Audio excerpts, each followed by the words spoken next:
السلام علیکم ورحمۃ اللہ وبرکاتہ۔ بسم اللہ الرحمن الرحیم۔ صرف 5 منٹ کا مدرسہ قرآن و حدیث کی روشنی میں اسلامی تاریخ۔ 15 جمادی الثانی۔ نمبر 1، اسلام میں پہلا حج۔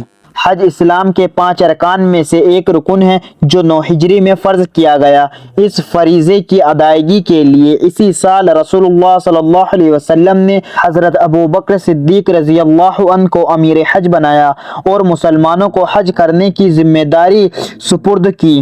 حضرت ابوبکر صدیق رضی اللہ عنہ مدینہ سے 300 آدمیوں کا قافلہ لے کر حج کے لیے روانہ ہوئے اور ساتھ میں قربانی کے لیے 5 جانور بھی لیے۔ خود رسول اللہ صلی اللہ علیہ وسلم نے بھی قربانی کے 20 جانوروں کو گردن میں قلادہ پہنا کر ساتھ میں روانہ کیا۔ اس کے بعد سورہ برات کی آیتوں کے اعلان کے لیے حضرت علی رضی اللہ عنہ کو روانہ کیا۔ جب سب لوگ منا میں جمع ہو گئے تو حضرت علی رضی اللہ عنہ نے اعلان فرمایا، جنت میں کوئی کافر داخل نہیں ہوگا اور اس سال کے بعد کوئی مشرک حج نہیں کر سکتا اور کوئی شخص جاہلی رسم کے مطابق ننگا ہو کر طواف نہیں کر سکتا۔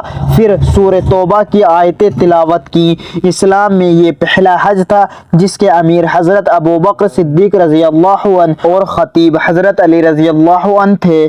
نمبر 2، اللہ کی قدرت۔ زبان قدرت الہی کی نشانی۔ اللہ تعالیٰ نے منہ میں ایک گوشت کا لوتھڑا بنایا ہے جس کو زبان کہتے ہیں۔ اس کو ایسا حساس بنایا کہ اگر باریک بال بھی اگر زبان پر آ جائے تو زبان فوراً محسوس کر لیتی ہے۔ اس میں اللہ تعالیٰ نے بولنے کی صلاحیت بھی رکھی ہے، نیز اسی میں چیزوں کی لذت اور قوت ذائقہ رکھی کہ انسان موافق و مناسب چیزوں کو استعمال کرے اور خراب بدمزہ چیزوں کو چھوڑ دے۔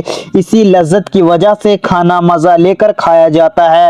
اتباع نے لکھا ہے، جو کھانا مزے لے کر کھایا جائے وہ خوب ہضم ہوتا ہے کیونکہ اس کو طبیعت قبول کرتی ہے۔ غور تو کیجئے کہ زبان کے اس چھوٹے سے ٹکڑے میں اتنی ساری صلاحیتیں کس نے رکھی ہیں؟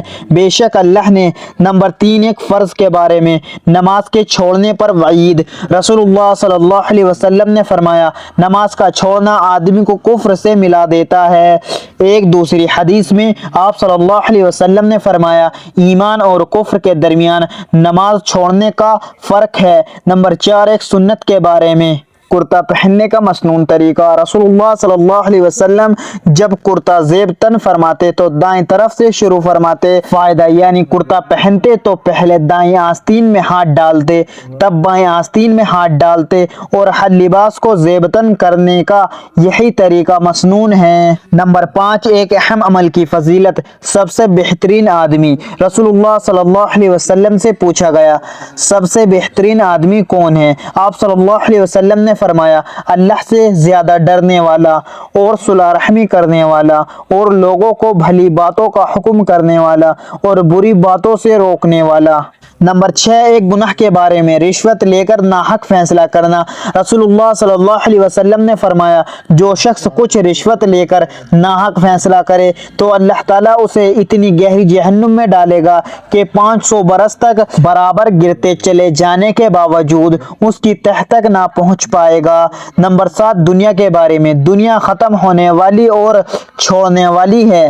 رسول اللہ صلی اللہ علیہ وسلم نے فرمایا، بندہ کہتا ہے میرا مال میرا مال، حالانکہ اس کے لیے اس کے مال میں سے 3 چیزیں ہیں، ایک وہ جو کھا کر ختم کر دیا، دوسرا وہ جو پہن کر پرانا کر دیا، تیسرا وہ جو صدقہ دے کر آخرت کے لیے ذخیرہ کر لیا، اور اس کے علاوہ جو کچھ ہے وہ ختم ہونے والا اور لوگوں کے لیے اسے چھوڑنے والا ہے۔